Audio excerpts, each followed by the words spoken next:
नमस्ते, प्रणाम सभी को। गुड मॉर्निंग, हर हर महादेव। तो आज देखिए हम बाबा की बुके माँ पढ़ने जा रहे हैं। माँ शक्ति बहुत अच्छी माली की बुके है। आइए पहले प्रणाम करते हैं।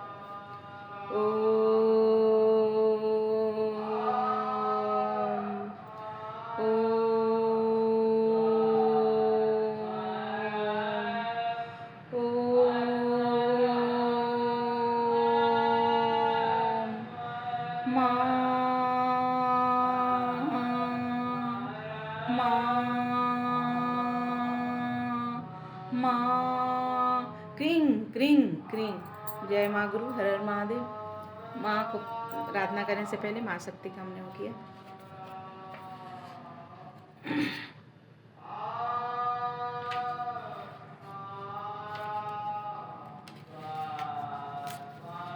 माँ शक्ति माता से संबंधित है। उसे विशिष्ट नारी जाति निद्रारोपण निशा से, जिसकी कृपा कटाक्ष से सारी पृथ्वी की प्राणी पुरुष मात्र मोहित हैं।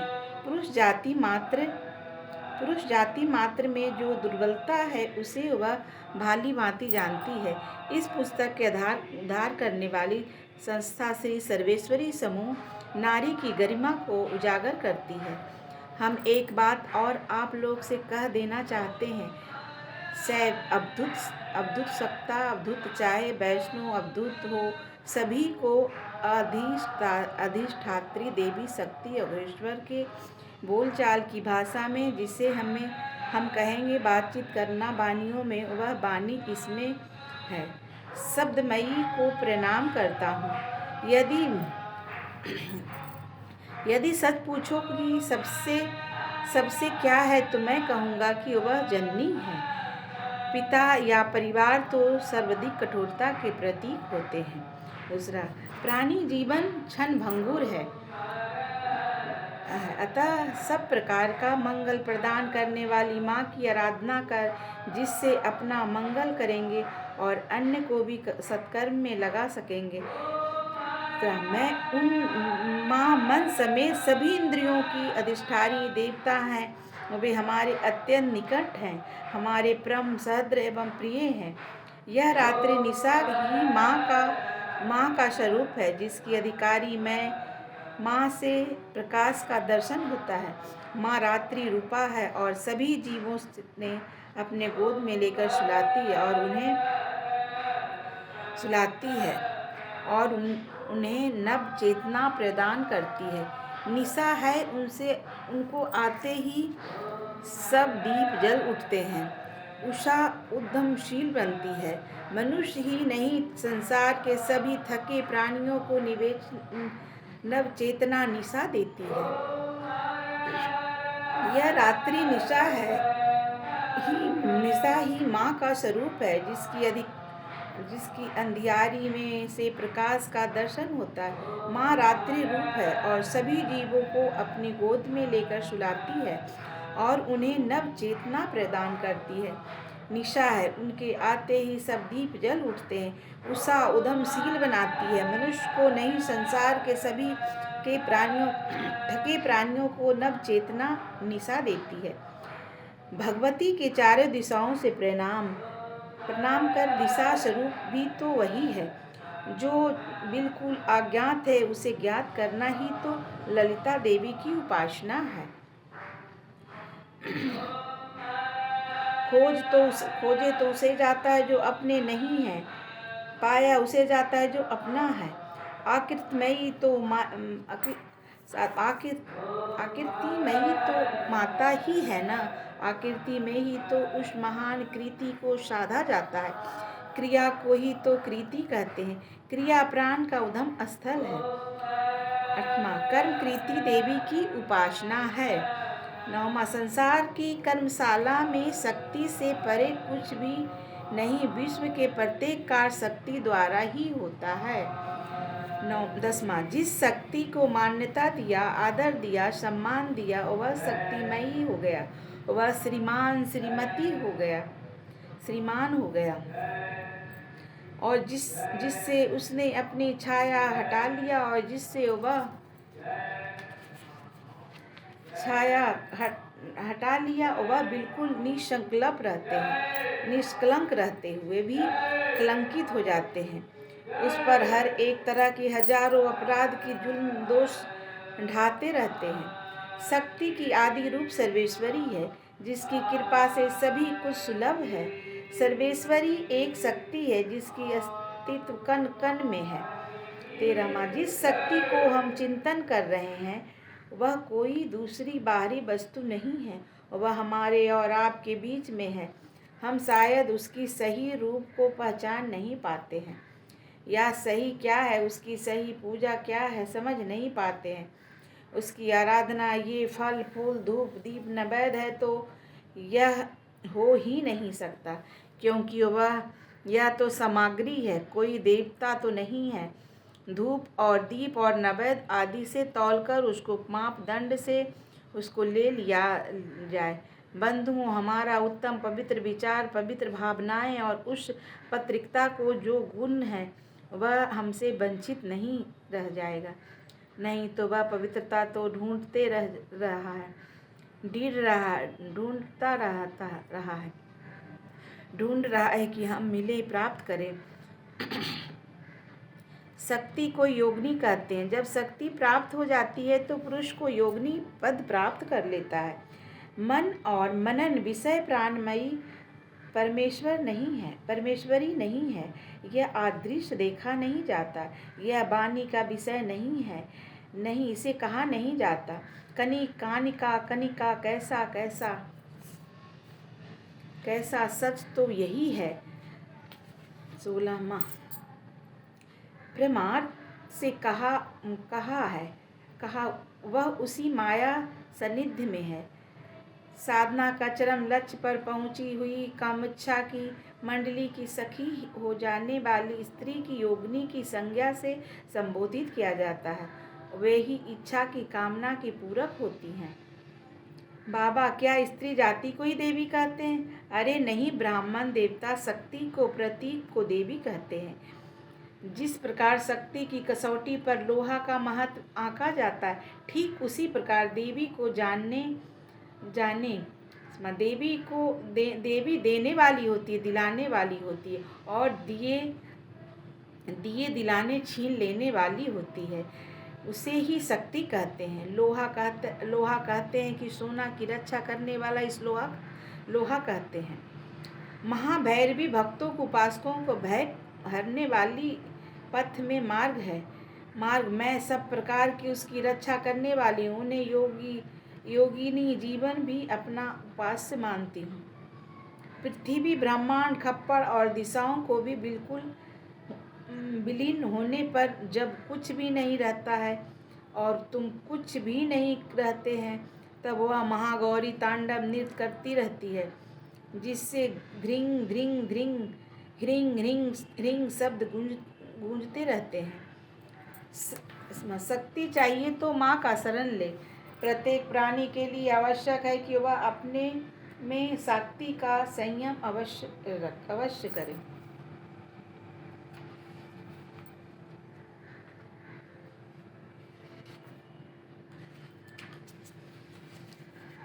आदि स्वरूपा शिव है, शक्ति में निहित है। शक्ति के बिना शिव का सब सम्मान है।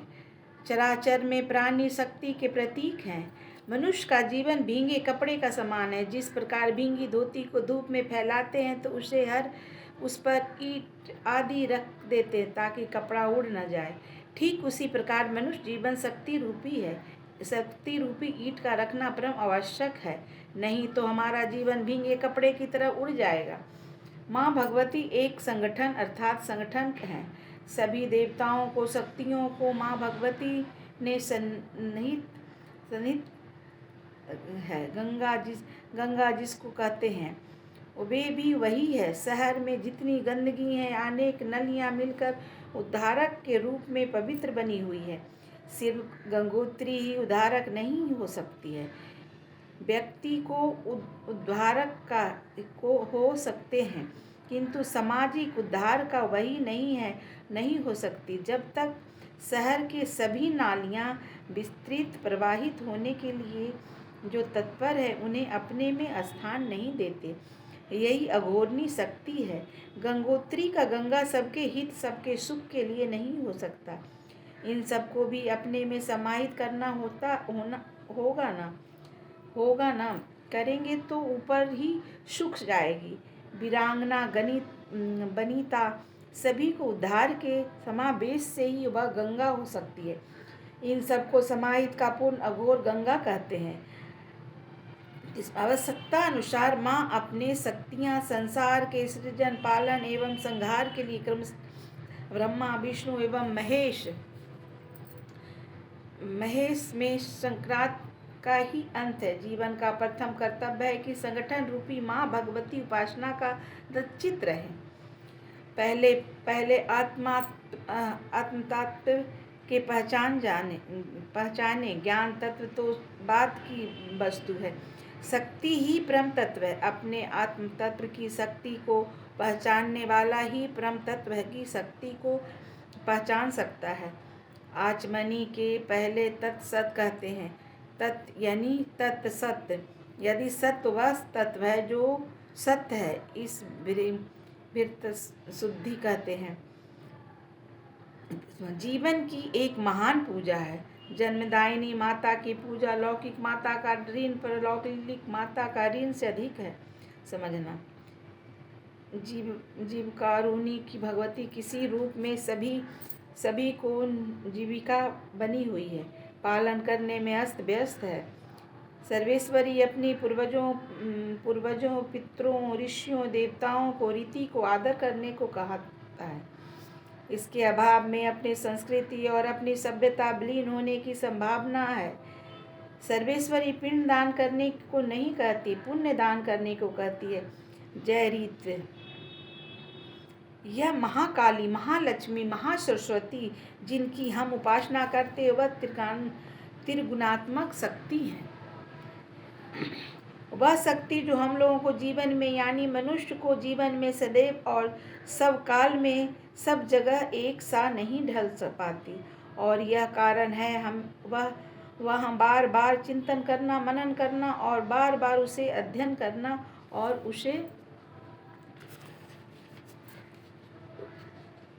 उसे बार बार दोहराना पड़ता है। यह वह गीत है जो गाया नहीं जाता। गीतांजलि और अनेकों जो गीत गाए जाते हैं उनसे यह भिन्न है। यह गीता नहीं है। यह वह गीत है जो गाया नहीं गया है, तो सिर्फ अनुभव किया गया है। कहाँ पर संग में यानी संगीत है। संगीत में ढेरों इस झुंड में अच्छे विचारों का जन्म दिया है जो सभी प्राणियों को सुख और सभी प्राणियों को हित के लिए है। वह त्रिया दिन रात्रि महाकाली, उसको पश्चात महालक्ष्मी, उसके पश्चात महासरस्वती है। अपने मन में जो बहुत सारे कलुषता विचार है, अंधकारमय विचार है, अंधकारमय भावनाओं को जो उत्पन्न होती है उन्हें त्रोहित करने के लिए और उसे विगत ज्वर करने के लिए हम मनुष्य प्राणी उसे महालक्ष्मी महाकाली की उपासना करते हैं, चिंतन करते हैं, मनन करते हैं। महालक्ष्मी चतुर्थ पद में आती हैं। वह महालक्ष्मी जो मेरी हर कामना को हर इच्छा को पूर्ति करते हैं। महासरस्वती यह है। ललिता यह वाणी है, आज देती है, ललिता बना देती है। वाणी में बहुत मधुरता ले आती है। यह सरस्वती की उपासना 7वें दिन से प्राप्त होती है। हे माता सरस्वती, आप हमारे इस स्वर को ललित बना दे। ललित और इतना ललित, इतनी मिठास, इतना सौंदर्य कि हिंसक प्राणी भी मेरे स्वर को सुनकर अपनी हिंसा को त्याग दे, अहिंसक को हो जाए, मैत्री करे, एक दूसरे के प्रति स्नेह का भाजन बन सके। पृथ्वी में जो सागर है वह खारा है, मातृवात्सल है। में जो सागर पृथ्वी खार मातृवात्सल है में जो सागर है वह क्षीर है, क्षीर का सागर है। नारायण क्षीर सागर में निवास करते हैं। ना कि खारे सागर में। पृथ्वी के सभी स्त्रियों को क्षीर सागर की घोतक है। क्षीर सागर का आनंद है। सुख संसार रूपी सागर की गहराइयों को भी गहराई से ज़्यादा गहरा है। मेरा उस भगवान भगवती को आत्मा से यही निवेदन है कि आप सब में उनके नए गुणों का आवेश करें, जिससे आपका युग में, इस समय में, इस काल में एक नई प्रेरणा प्राप्त करें। 41वां बंधुओं, हम लोग आश्वासन है, आशा के साथ महान आस्था भी है। जो आस्था एक ईश्वरीय आस्था, गुणवती भगवती में आस्था है, जो हमें आगे आगे पथ प्रदर्शन करेगी और हम चलकर उन कार्य को संपन्न करेंगे। जहाँ भी जिस ढंग से, जिस तरीके से, जिसको जैसा उपलब्ध होता है, जिस ढंग से आप चाहते हैं वैसे ही आपको मिलेंगे, अनुकूल होगा। चाहे वह महामाया, भुवनेश्वरी, सर्वेश्वरी, ईश्वर की कृपा है और वह कैसे, कहाँ, किसको क्या लगती है, क्या कहाँ नहीं जा सकता। हमें मातृ शक्ति से क्या नहीं मिलता है। कितना आह्लाद मिलता है, कितना स्नेह मिलता है, कितना प्यार मिलता है। और मातृ शक्ति हमें किस किस रूप में, पत्नी, बहू, माता, बहू, अनेक रूप में, उनको अनेक नाम रूप से हमारी मदद करती है, अनेक नाम रूप से हमारा उत्साह बढ़ाती है।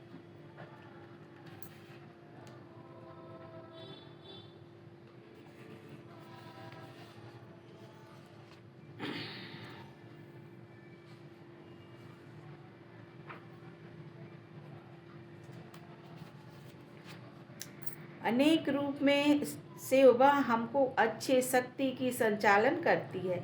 माता की स्नेह कैसा होता है, कितना बड़ा हृदय होता है कि अपने भी दुख सहकर, विपत्ति सहकर अपने पुत्र जनों के लिए कितना उपकार की भावना होती है।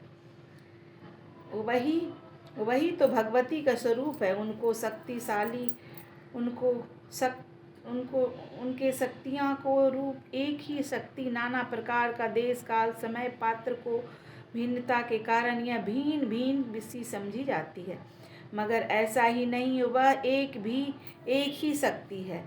वह अलग अलग स्थानों में, ब्रह्मा के स्थान में ब्रह्म को कहेंगी, कह के देखी जाती है। विष्णु के स्थान में विष्णु कहकर देखी जाती है। शिव के स्थान में शिव कहकर देखी जाती है। इसी तरह से महापुरुषों को भिन्न भिन्न स्थानों में वह दूसरे को जैसा उनका विचार है, जैसी उनकी दिनचर्या, जैसा उनका समय काल अनुकूल व्यवहार, विचार और आदर्श होता है, उसी के अनुकूल उनका आचरण भी बनने लगता है। वह आचरण यह देवी है, वही भगवती है, वही माता है। इन्हें एक शक्ति अपने ठोस बुद्धि से समझने का प्रयत्न करना चाहिए। यदि नहीं होता है तो भिन्न भिन्न रूप में समझने का प्रयत्न करो। किसी ने किस रूप में उन्हें जानने और जानना सरीखे होने के लिए प्रयत्न करना चाहिए। और यही प्रयत्न हमारी युवा पूजा का प्रार्थना आराधना है और हमारा अटूट विश्वास है। जैसा विश्वास का अभाव है में हम बहुत कुछ खो देते हैं।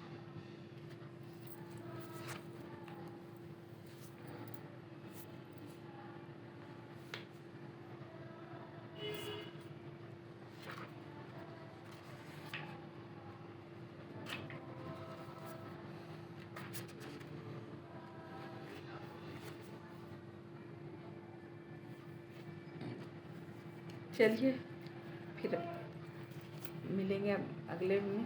अभी हम आधा पढ़े हैं माँ शक्ति का, फिर बहुत टाइम हो जाएगा। फिर अगले ब्लॉग, अगले उसमें कहानी में मिलेंगे। ये हमारी बाबा की कहानी है जो हमारे अग्रेश्वर भगवान राम जी ने खुद लिखवाए हैं और उनके शिष्य ने लिखा है। तो आप लोग ज़रूर पढ़िएगा। आप लोगों से विनती है। हर हर महादेव, प्रणाम, जय श्री राम, राधे राधे, जय माँ गुरु, जय माँ गुरु।